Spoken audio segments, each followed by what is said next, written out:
Awesome. Yeah, so thanks so much everyone for tuning up and welcome to our first webinar. We're really excited tonight to have Kirsty from Convey Legal join us. And so the theme of tonight's webinar is all about cross-lease properties. And the cross-leases tend to be something that people don't really understand. They don't know, or they've owned one and they're going either, jeepers, what have I got myself into? Jeepers, what am I about to get myself into? But also too, they don't quite understand the opportunities that are related to them. So with everything, there's situations that we go into that unless we know the full story, we can't fully extract all the opportunity within them. And as scary as they might be, there's always opportunity that we can extract and make the most of with our with the properties that we're purchasing. And knowledge is power in these types of things. So once we learn some stuff, we can get a better understanding, we can make better decisions moving forward. And then also important that we have the right people with us to help us make those correct decisions. So the first thing that we want to do tonight is start up a poll. So up in the top left-hand corner there, there's Q&A, chat, and poll. And so what we want to do, just to gauge where everyone's at, and this is going to help us, is that do you have a cross-lease property? Have you got a freehold property? Have you got both? Have you got none? And then that's just also going to allow us to frame the conversation around where things are at. And then we're also going to have a bit of a Q&A at the end, just to give you guys a chance and ladies a chance to ask Kirsty any questions that you have as we go through. So the theme for tonight, as mentioned, is navigating the cross lease versus freehold and the common mistakes that people make along the way.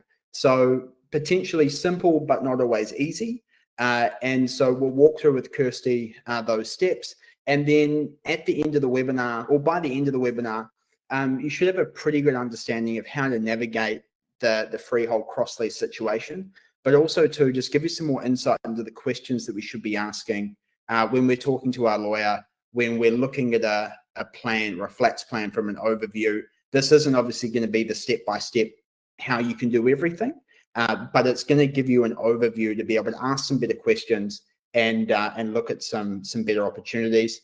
And then for those of you that are still here at the very end, we've got a checklist that we'll email out to you guys as well, that'll go through the process of how to transfer a cross lease into a freehold title, or if there's a defective title, what you need to do to get that transferred.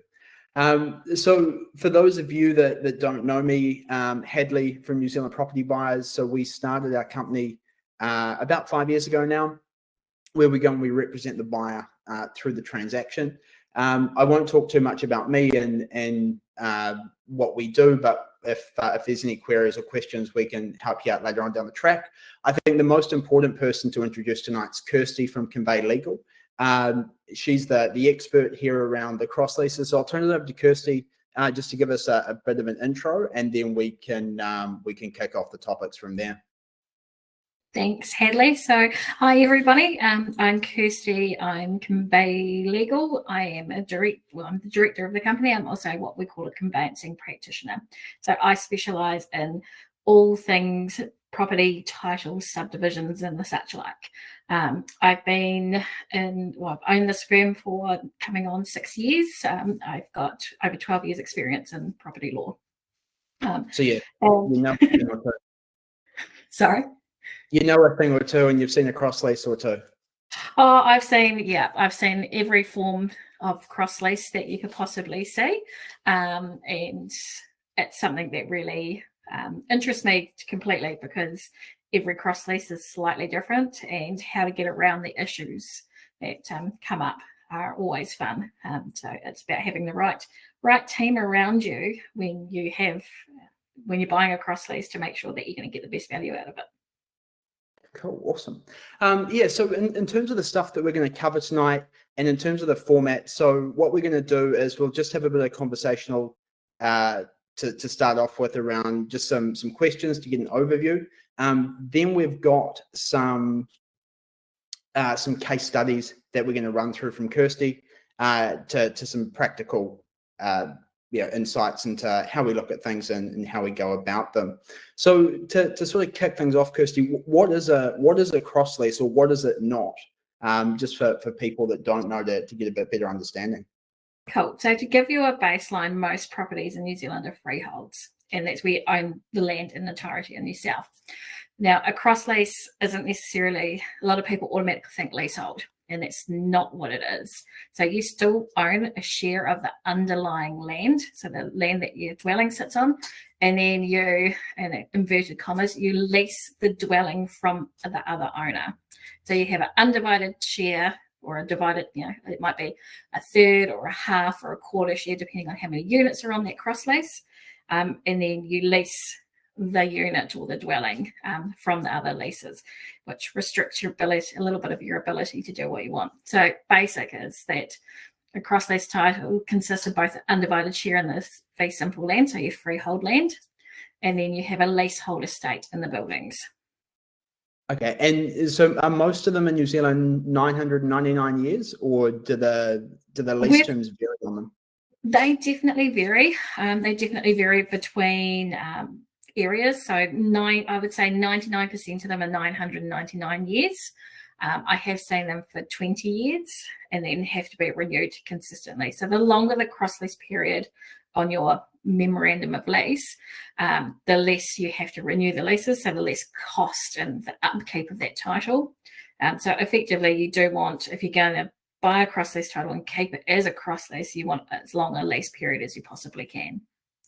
Right, because that's probably the next question everyone's got, and it's probably not going to worry anyone here for the next few generations anyway. But what happens when you get to 999? Does it go to someone else, or what's the process around that?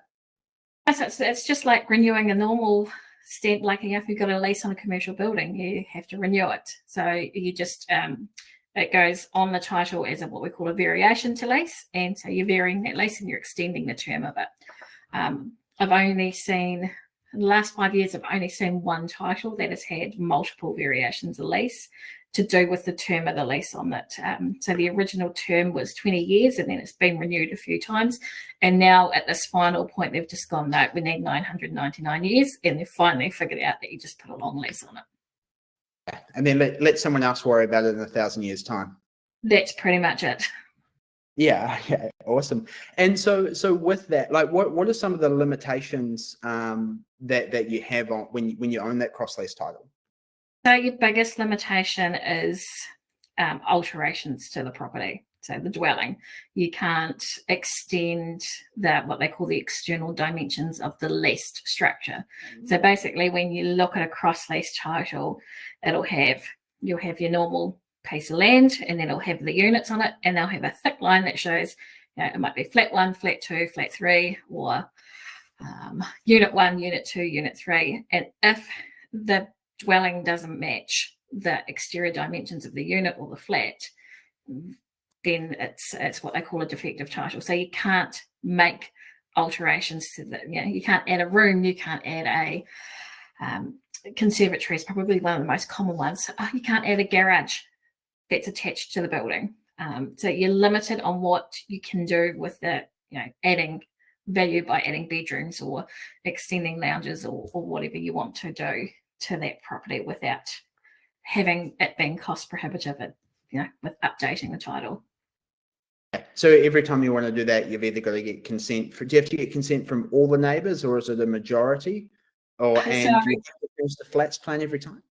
So if you're just doing an alteration or addition to the property that's not actually attached to the external dimensions of that original flats plan, you just have to get the other leasehold's consent every time you make a change to it. But if it's an attached structure or attached room or attached garage to the original dwelling, then it's a little bit more involved in that. It's surveyors, it's council consent. It's like doing a subdivision. My parents are just going through it at the moment, where they actually cut the corner off their house. So we've had resurveyed. It's now currently with the local council as a resource consent for a subdivision, just because we're altering the external dimensions of the dwelling. Right, so it's almost worth just seeing if you can freehold it, if you've got to get the surveyors in there anyway. It's pretty much on par, cost versus cost, to be able to freehold a title if you're making changes to the cross lease. But the thing with that is then you need all the owners to freehold their titles. So if there's 4 owners, all 4 owners need to do it at the same time.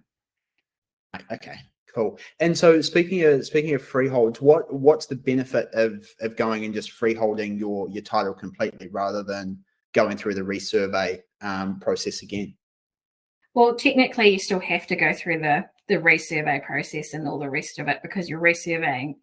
Each unit will have a particular parcel of land, and they'll get easements and things like that. But when you freehold, all of a sudden you do not have to ask people's consent to add a bedroom, add a garage, add value to that dwelling.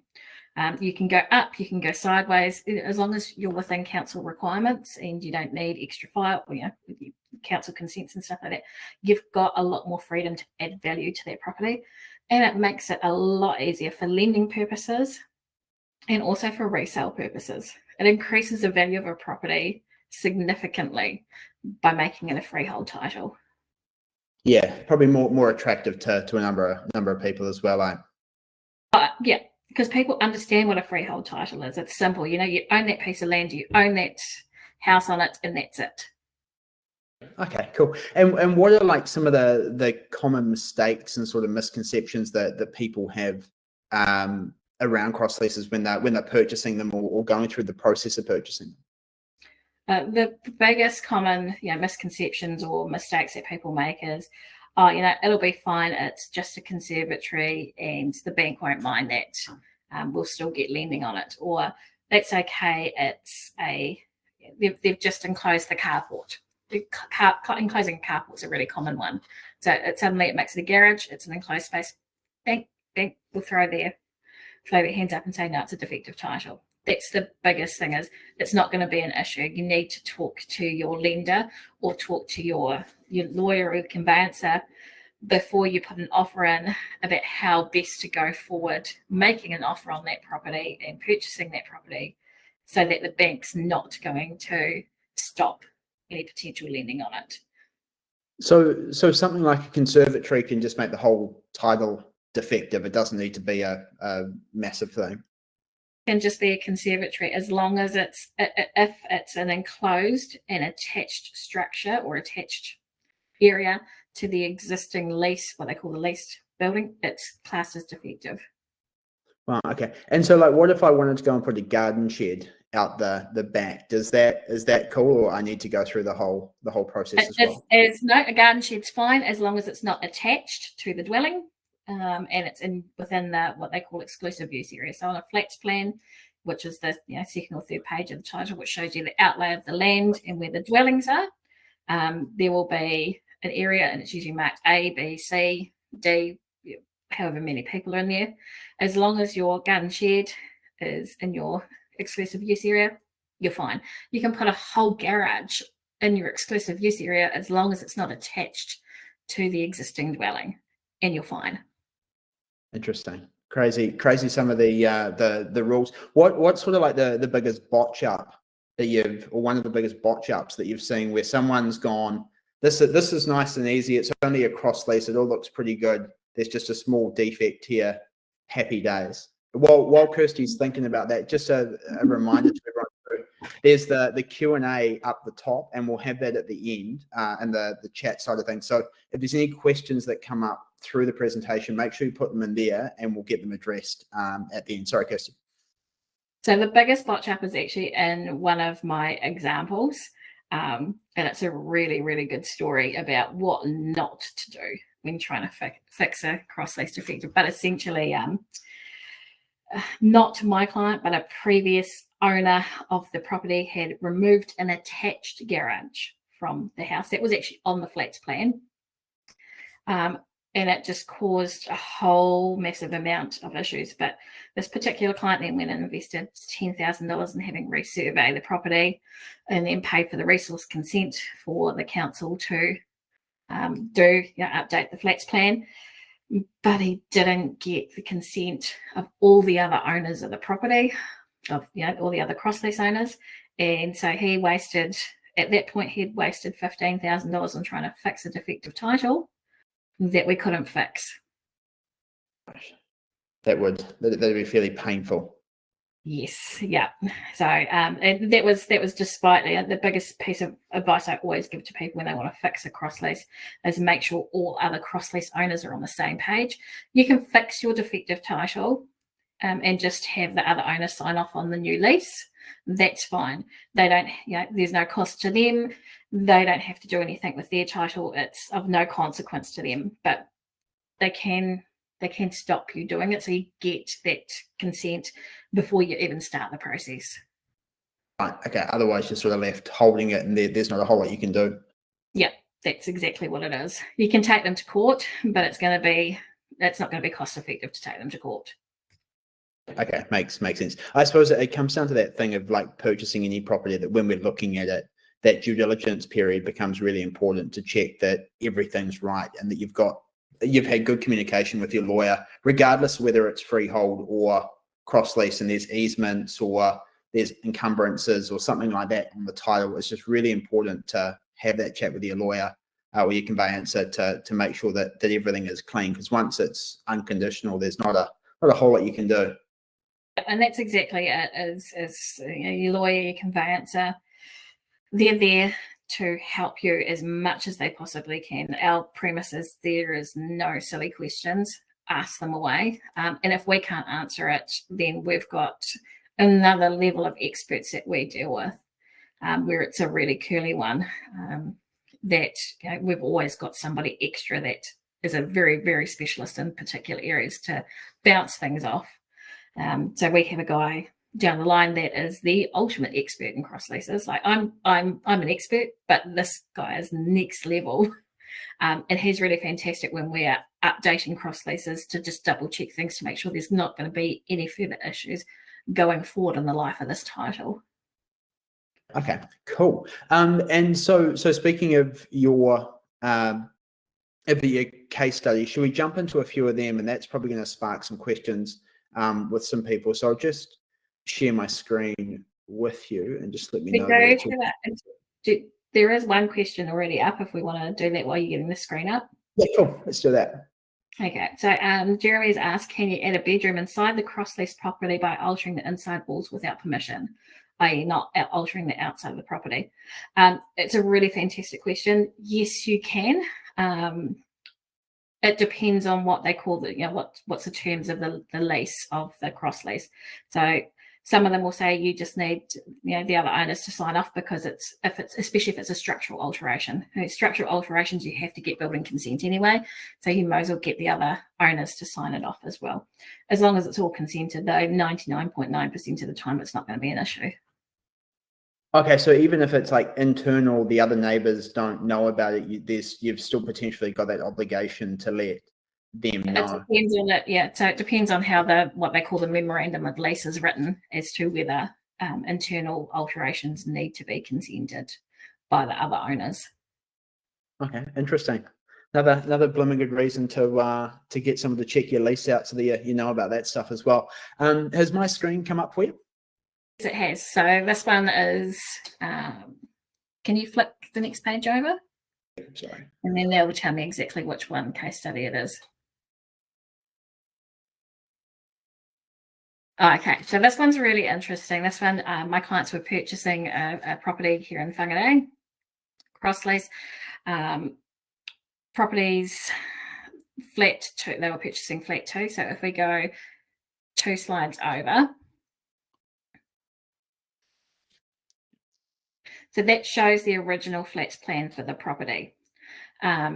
What happened was on this one, there was a tiny little, it was half a metre out from flat 2 on the far left. I'm looking at my screen.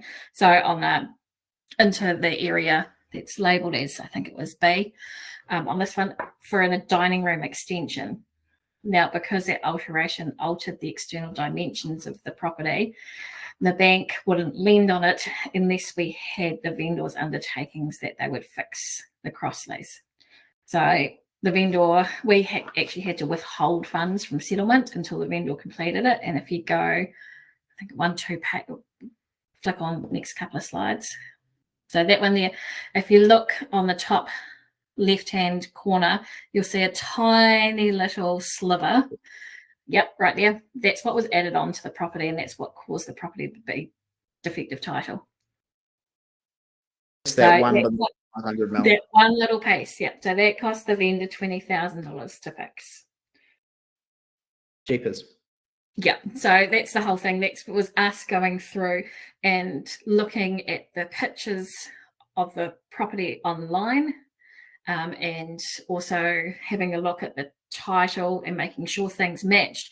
And when the bank came back, it was actually the valuer that the bank came back with the valuer and said, okay, it's a defective title. And I was like, yes, we've been through it. It is a defective title. So we negotiated with the vendor for that to be fixed. They would have, at that particular time, the banks were being extremely, extremely hard on anything cross lease and defective. So it took about 6 months for it to be fixed. Right. Okay. And then, so could your clients live in the place and do their thing? So we completed settlement. They were living in the property. The property had already been surveyed by the time settlement came through. It's just a paperwork thing in the background. Once the property's surveyed, it's all paperwork in the background that's done. So you just don't even know what's going on. It just flicks around and you just pay bills, pretty much. Yeah. So that's what you end up with at the end of the day, is a proper, like an updated title. Now, this particular property, they did actually approach the front unit to see if they wanted to freehold. And when you freehold and you've got two different owners, you can actually share the costs. It's a more cost-effective way to actually do it too. Unfortunately, the property owner at the front didn't have the funds to do it, and I believe the firewall in between the two units wasn't quite up to date, so it would have been a little bit more expensive to do the freeholding, because the firewall in between area 1 and flat 1 needed to be up to date, up to current building codes. So that's probably a pretty good thing to point out as well, that when you're going to do the subdivision for this, the buildings and the firewalls need to meet like today's building code. Is that correct? If they were done back in the day and certified, it's all good. But if it's being surveyed up today, it needs to be it really depends on each individual council or local authority as to what their requirements are. But it's worth it for insurance purposes anyway, especially if you own multiple units, to ensure those firewalls are up to date, because it can then rear its head if you ever went to sell off one of the units. Because when you freehold it and you share a wall, there's a thing called a party wall easement that we have to put in, because you're sharing a wall between two properties, and then you have to make sure it's up to fire code anyway. So it's worth it for insurance purposes in the long run, anyway. Okay, just a quick question that's in the questions I think is probably relevant to this rather than saving to the end. And it's just asked that, like, the $20K to freehold it and the $20,000 cost to the vendor, was that just for the survey, or there's a whole lot of other stuff that so that's the surveyor, that's your resource consent. So you survey, that's just a ballpark figure. That's around about what it potentially costs. So yeah, surveyor, resource consent. With a resource consent, then you also need a town planner to write up your resource consent applications. Potentially, you also need to add an engineer in there, just depending, especially if you're, or a fire engineer if you're needing to certify firewalls. And then that's also all your LINs fees. So when you subdivide or add easements or anything like that, where a surveyor has to register a new plan, a surveyor's costs and LINs, so Land Information New Zealand, are significantly more than what our costs are. They've got very special systems that they have to use. And then that's your legal fees, and all your issues, because you issue a new title. It's all your easements, updated easements, your updated lease, like your land information costs alone, and that $20,000 are probably anywhere between $3,000 and $4,000. Wow. Okay, that's a fair chunk. Yeah, it's a fair chunk of just stuff that we have to pay out before we even get money from the client. Okay, awesome. Cool. Should we jump on to the next? Yeah, so that was, and that's just showing an update of what that's a case study 2, and this one will be, I think this is Onarahi. Yeah, so this is the one that I was talking about earlier. So if you look at the left-hand side on flat 1, there's a garage on that. So somewhere along the line between when that property was originally made to a cross lease, that garage was actually removed from the house, and then they built this lovely, beautiful 3-bay garage still in the area A, so the exclusive use area. So the new garage didn't make the title defective. It was a removal of the old garage that did. So if we flick over 1, 2 pages, next one. Sorry.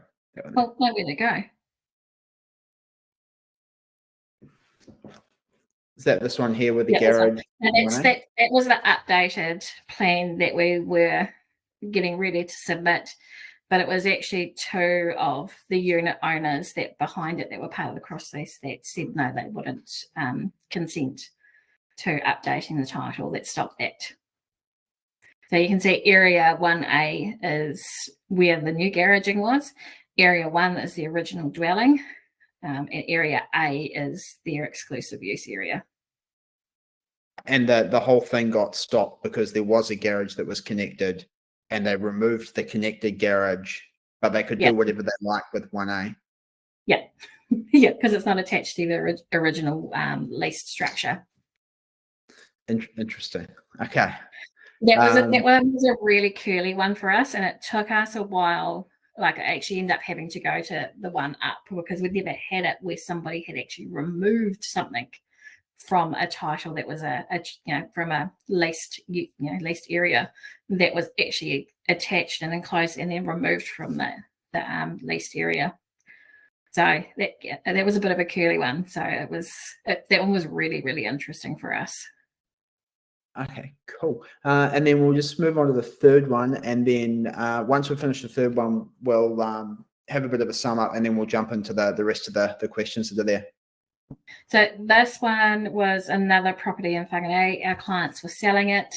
It wasn't a defective title, but if you go to next page, so flat 2 was what they were selling.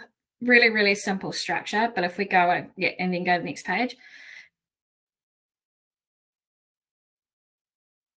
So this is what we call a consent of leaseholders. This is what we do up to get other leaseholders to consent, where there's been alterations to the leased dwelling that are not enclosed.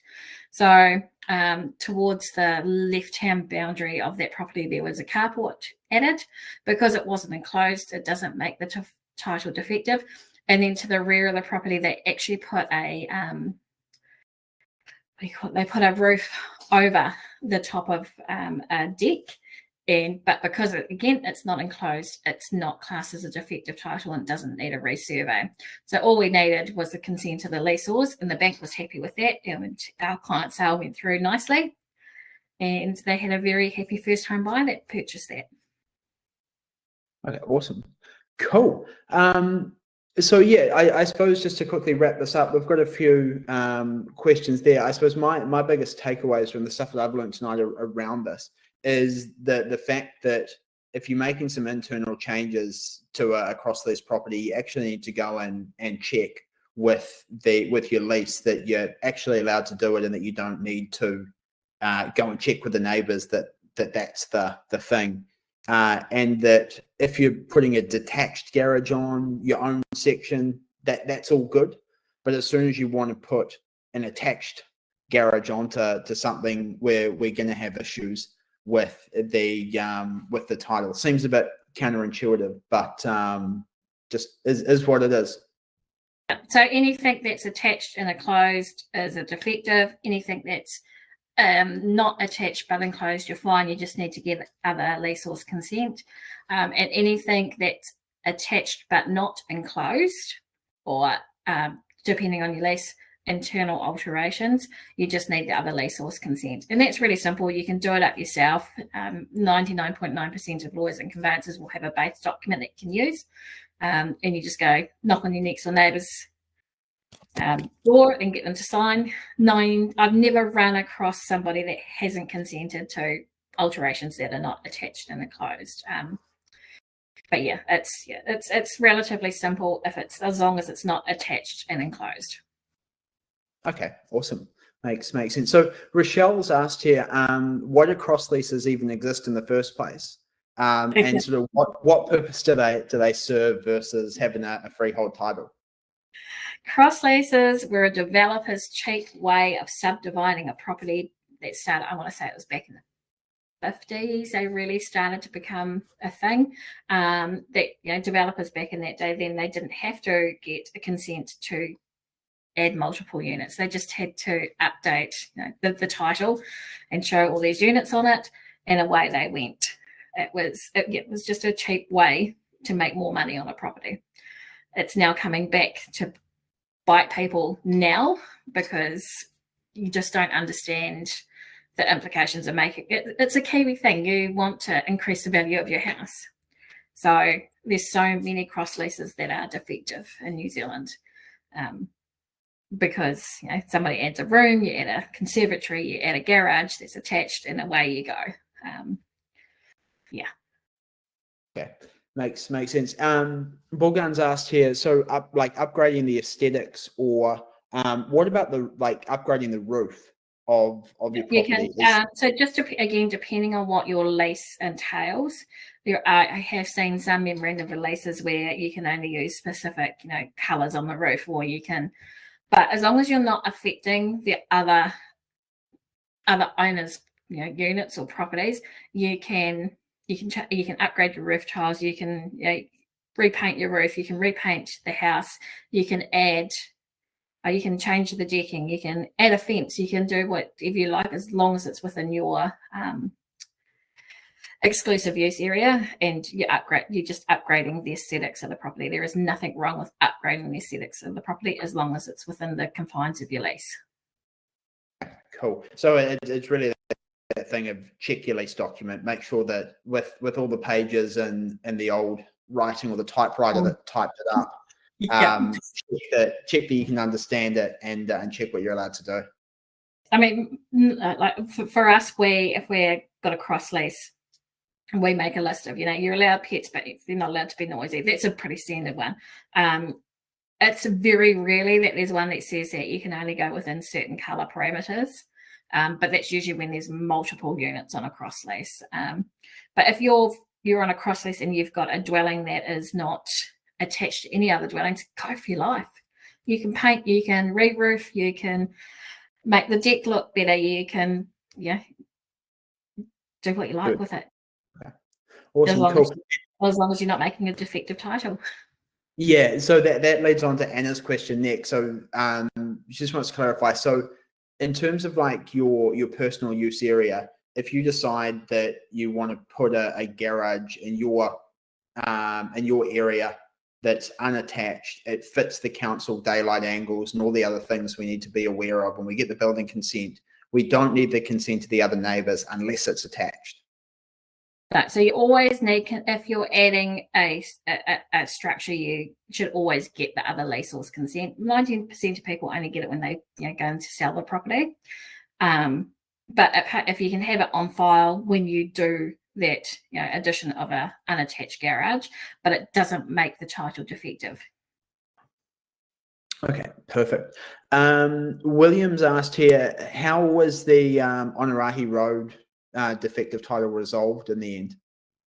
It is still a defective title because the other cross lease owners are not consenting to the update. He can take it to court if he wants. There is generally a clause in the lease where it says that they can't arbitrarily withhold consent to upgrading the flats plan and therefore the lease. But these particular owners have really dug their heels in. So they are elderly owners. Our client has decided that he's just going to sit and wait. He's held on to the property. He rents it out. And he's just going to sit and wait until they go to retirement villages, and then he'll wait until they sell their houses and try it again then. Okay, cool. And what's sort of the ballpark figure of converting just say like a simple 2-flat cross lease like on Onarahi Road? What would have the cost been to subdivide them? Obviously, it's a bit of a who knows. But if we said that the firewalls were compliant, if the firewalls are compliant, and you've got minimal easements, your surveying and your resource consent costs, like your initial cost of getting everything updated, surveys, town planner, resource consent are your biggest cost. So if you budget for, say, $20,000 between two properties to freehold from a cross lease, you can probably get those two properties freeholded from cross lease.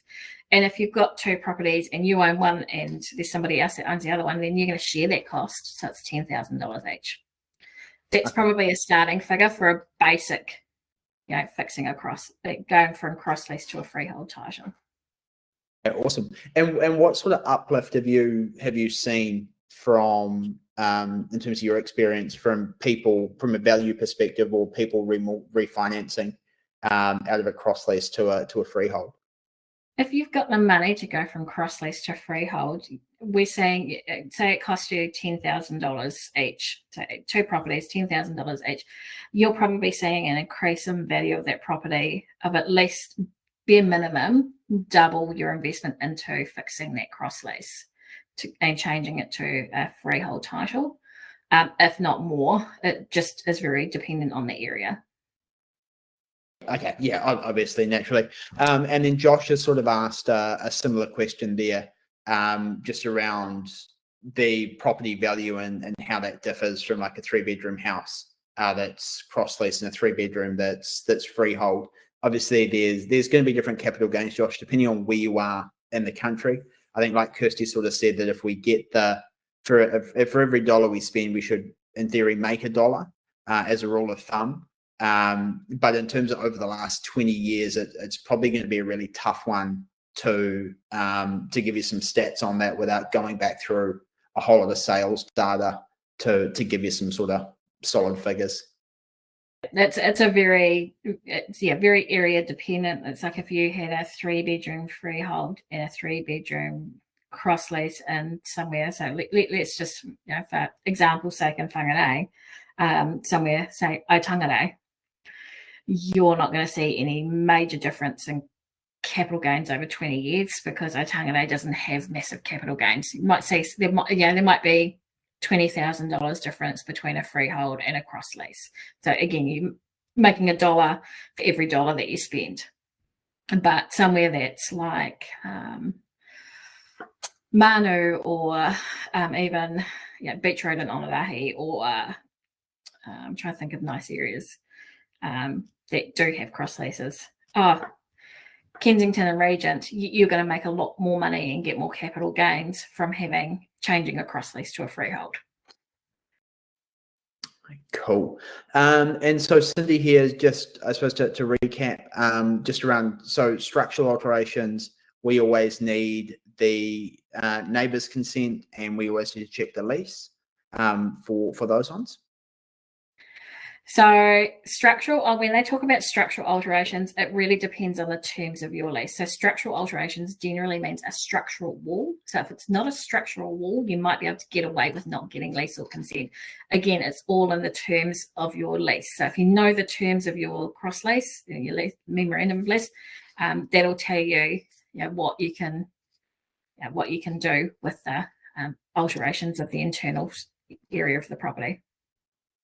Okay, cool. And then final one here, or final one at the moment from Anna's just said that she's just been quoted $39K plus just. Obviously, costs are going to vary from council to council. Yeah. So I mean, it's councils, it's resource consent costs, it's every area is slightly different. Here in Whangarei at the moment, we're looking at there can be a 6-month lead time for a surveyor, but we have a really varying range of surveyors that are more cost effective to more expensive. So it's all about shopping around. Boundary Hunter, I think it is sometimes really good for getting things to a bit cheaper. So definitely look and shop around for quotes for it. Okay, awesome. And then Rochelle's asked here, what are the consequences of not getting neighbour consent if it doesn't create a defective title? The only consequence of that is if you go to sell the property and your potential purchaser's lender says, okay, hang on, this isn't Usually they come back and they say, oh, it's a defective title. And then we have to argue with them that it's not a defective title. And a prime example of that is we had a client that had built a non-attached garage, and the bank said, oh, it's a defective title. And we went, no, it's not, because it's not attached. And then they wanted the other owner's leaseholder's consent so that they knew it was all consented and okay. So my biggest piece of advice is if you're going to sell a cross lease property and it does have enclosed but not attached structures on the property, or you've added a bigger deck, or you added a carport, that you just go around to your neighbours, get them to sign it off, and then you've already dealt with that before that issue comes up. Cool. Awesome. I think that is all of our questions tonight. So Kirsty, really appreciate your time. There's a couple of questions in here asking if it's recorded. If you want the recording, just let us know, and we can get that out to you. We'll also get the PDFs out to you as well. If you want a copy of the slides, we can provide that as well. Reach out, and thanks very much everyone for the time. I see Tanae's just put a link in here for the PDF that you can jump onto, and then that'll get that for you. But once again, Kirsty, really appreciate your time. Thanks everyone for showing up. And if you've got any queries or questions about it, make sure you reach out to Kirsty, ask her. If you've got any queries or questions for us, reach out. We'll be more than happy to help, and enjoy the rest of your Tuesday night. Thanks very much. Awesome. Thanks, Hadley.